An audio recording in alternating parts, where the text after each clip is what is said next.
ГСП онлайн. Городские новости сейчас. Понедельник, 10 утра, брифинг в преддверии общероссийской акции грамотности «Тотальный диктант». До него остается всего неделя. 14 апреля в 14 часов его проведут на 22 ухтинских площадках. Это 16 общеобразовательных школ города и пригородных поселков, а также 6 мест в составе УГТУ. «Тотальный диктант» существует 15 лет, а в Ухте его будут сдавать в 5-й раз. Безусловно, за этот период выросло огромное количество желающих принять участие в тотальном диктанте. И на сегодняшний момент за 5 лет мы можем этот рост отметить.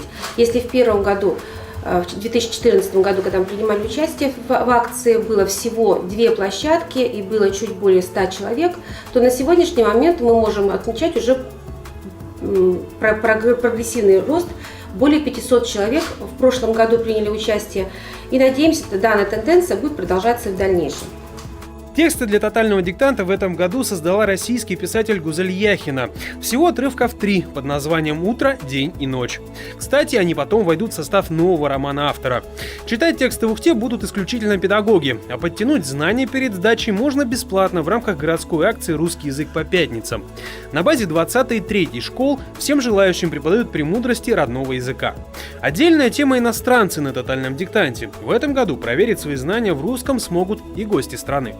В чем заключается тотальный диктант для иностранцев? Это тест, состоящий из 10 вопросов по тексту, который будут писать все остальные жители Ухты, безусловно. Ну и как дополнительный момент, это они могут написать маленький отрывок из всего диктанта. У них интересная бальная система оценивания, у них будут не отметки 4, 5, как мы привыкли, у них будут отметки А, Б, С, Д. Ну, на самом деле, безусловно, мы понимаем, что знание русского языка у иностранцев оно не соответствует нашему уровню, но наша цель именно прославление и привлечение к изучению русского языка.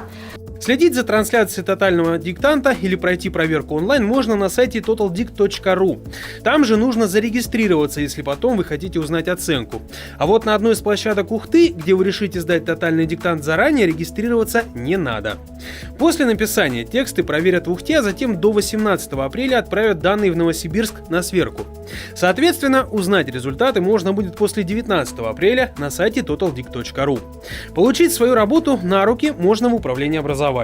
Кстати, в прошлом году 16 ухтинцев написали работу на отлично. А как вы сделаете это сейчас?